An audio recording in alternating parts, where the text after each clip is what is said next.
नमस्कार, मैं हूं मनीषा बोंद्रे और आप देख रहे हैं केसरी उजाला न्यूज।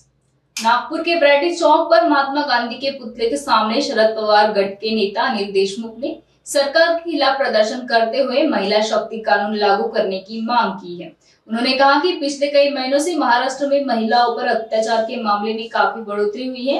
इसको देखते हुए महिला शक्ति कानून लगाने की जरूरत है। आइए जानते हैं उन्होंने आगे और क्या कहा।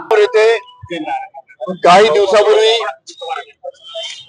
लहानशा चिमुरड्या मुलींवर 3.5 वर्षाच्या आणि 4 वर्षांच्या मुलीवर अत्याचार झाला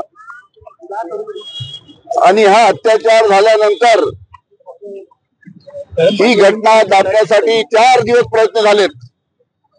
या सरकारच्या माध्यमातून देवेंद्र फडणवीसच्या माध्यमातून प्रयत्न झाला की कोणत्याही पद्धतीने हा जो अत्याचार झाला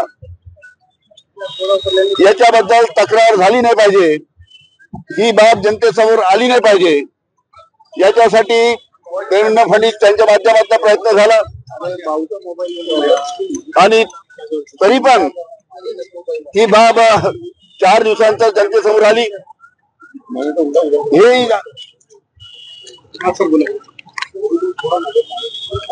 4 दिवस या पद्धतीने ही बाब दाबल्यानंतर लोकांच्या लक्षात आलं की ज्या शाळेमध्ये या मुलींवर अत्याचार झाला ती भारतीय जनता पार्टीच्या नेत्याची शाळा होती आणि भारतीय जनता पार्टीच्या नेत्याची शाळा असल्यामुळे ही बाब जनतेसमोर आली नाही पाहिजे आणि म्हणून ही बाब त्या निमित्तानं या अत्याचाराची 4 दिवस दाबण्यात आली। पण जेव्हा ही बाब थोडी जनतेसमोर आल्यानंतर जनता पोलीस स्टेशन मध्ये गेली।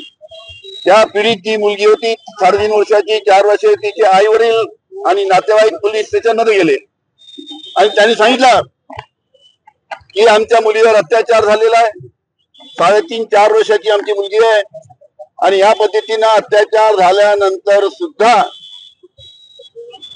पोलीस कंप्लेंट दाखल करत नाही। 13 तास सरकारच्या दबावामुळे, देवेंद्र फडणवीस यांच्या दबावामुळे 13 तास हा मुलींवर अत्याचार होऊन सुद्धा त्या ठिकाणी गुन्हा दाखल करण्यात आला नाही।